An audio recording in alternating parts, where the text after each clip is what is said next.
नमस्कार, स्वागत आहे तुमचं माझ्या चॅनलवर। आज आपण बनवणार आहोत गोड शेवया। बऱ्याच वेळा आपल्या मनामध्ये काहीतरी खावंसं वाटतं, काहीतरी गोड खावंसं वाटतं, तर खूप विचार पडतात काय करावं। तर मी तुम्हाला या व्हिडिओमध्ये पूर्ण माहिती देणार आहे गोड शेवया कसे बनवायचे। चला तर मग सुरुवात करूया। तर कढाई ठेवली मी गॅसवर, थोडंसं तेल थोडंसं गरम होऊ द्यायचं। नंतर याच्यामध्ये आपण शेवया टाकू। या शेवया मी घरीच बनवलेल्या होत्या गव्हाच्या पिठाच्या। तर हे आपल्याला भाजून घ्यायचे आहे।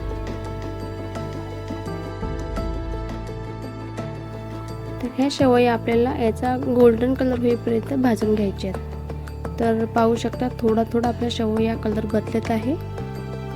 थोडासा काहीतरी आपण असा सोनेरी कलर घेत आहे।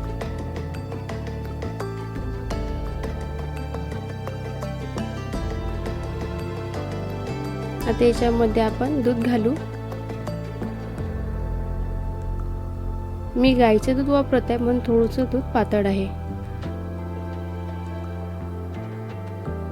तर आता आपण याला दुधामध्ये शेवयाला उकळी आणू। थोडंसं हाय गॅस करू आणि याला 1 मिनिटाने उकळी आणू। तर उकळी आली त्यानंतर आपण साखर घालू। साखर तुम्हाला जसं गोड खावंसं वाटतं ना, जसं तुमच्या घरामध्ये गोड आवडते तशा तुम्ही पद्धतीने साखर घेऊ शकता। तर छान अशी उकळी आलेली आहे। आणखीन याला आपण 2 ते 3 मिनिट मध्य गॅसवर शिजवून घेऊ आणि याच्यावर झाकण ठेवू। तर झाकण काढलं। आता मी केसर तूप टाकणार आहे। इकडे फिरून घेऊ। नंतर मी ड्राय फ्रूट्स घेतले। मी काजू बदाम याला भिजून घेतली होती, नंतर काप केले।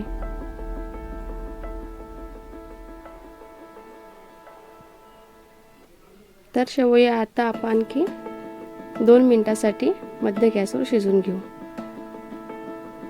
पाहू शकता आपलं दूध पण असं हलकं आटत आलेलं आहे आणि शेवया थोड्याशा घट्ट आलेल्या आहेत।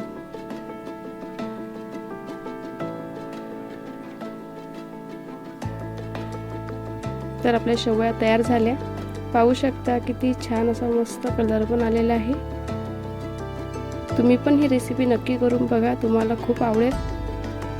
पुन्हा भेटू असे छान रेसिपीवर। तोपर्यंत धन्यवाद।